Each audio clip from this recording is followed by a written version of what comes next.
Brought to you by KR Mangalam University. We provide you the platform to turn your dreams into reality. Give wings to your aspirations with KR Mangalam University.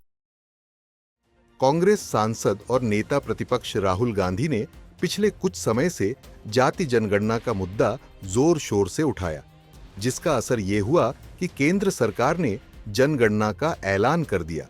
अब उसकी अधिसूचना भी जारी कर दी गई है, लेकिन इस अधिसूचना पर कांग्रेस ने सवाल खड़े कर दिए हैं। पर आज की जो अधिसूचना है, इसमें नई बात क्या है? इसमें यही कहा गया है ना कि जम्मू और कश्मीर, उत्तराखंड और हिमाचल में अक्टूबर 2026 को और भारत के अन्य राज्यों में मार्च 2027 को ये जनगणना होगा। ये तो 30 अप्रैल को ही घोषणा की गई थी। तो ये बहुत प्रचारित अधिसूचना था। अरे फोटो आए, गृह मंत्री बैठक ले रहे हैं, गृह मंत्री ये कर रहे हैं, गृह मंत्री वो कर रहे हैं। अंत में क्या निकला?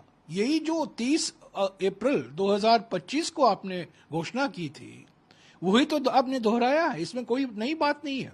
और इसमें सिर्फ जनगणना की बात है, जाति जनगणना नहीं है।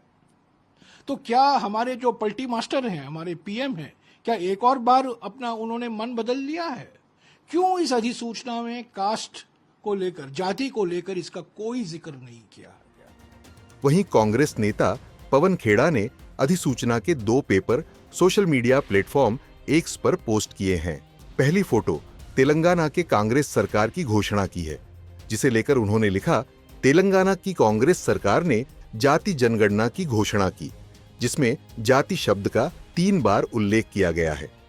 दूसरा पेपर केंद्र सरकार की अधिसूचना का है, जिसके बारे में उन्होंने लिखा, केंद्र की मोदी सरकार ने जनगणना की घोषणा की, जिसमें जाति शब्द का उल्लेख तक नहीं किया गया है।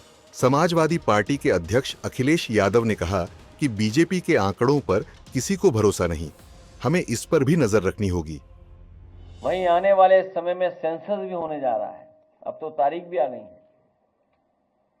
हम सब मिलकर के और सब लोगों को मिलकर के उसके लिए भी सावधान रहना पड़ेगा। पता नहीं कौन से आंकड़े सरकार दे दे, क्योंकि भारतीय जनता पार्टी के आंकड़ों पर किसी को भरोसा नहीं है। जो बुनियादी सवाल हैं, किसान की तरक्की, खुशहाली, उसकी आय दोगुनी होना, हर फसल की कीमत मिल जाना, किसान की जरूरत की चीजों को सस्ता उपलब्ध कराना, समय पर उपलब्ध कराना, सरकार का कोई ध्यान नहीं उस तरफ। इसे लेकर सरकार की तरफ से सफाई सामने आई है। सरकारी social media handle PIB home affairs ने भी एक्स पर पोस्ट कर कहा है, जाति गणना को लेकर जो भ्रम फैलाया जा रहा है वह पूरी तरह गलत है। अधिसूचना के साथ साथ कई आधिकारिक प्रेस विज्ञप्तियों में यह बात स्पष्ट रूप से दर्ज है कि जनगणना में जाति संबंधी जानकारी भी एकत्र की जाएगी। कुछ लोग यह दावा कर रहे हैं कि सरकार ने जो अधिसूचना जारी की है उसमें जाति आधारित जनगणना का कोई उल्लेख नहीं है। यह दावा पूरी तरह गलत है।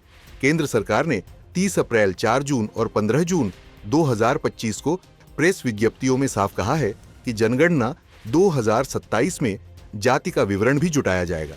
जाति जनगणना पर सियासत का दौर जारी है। देखना होगा आने वाले दिनों में इस पर आगे क्या नया अपडेट देखने को मिलता है। न्यूज़ तक ब्यूरो।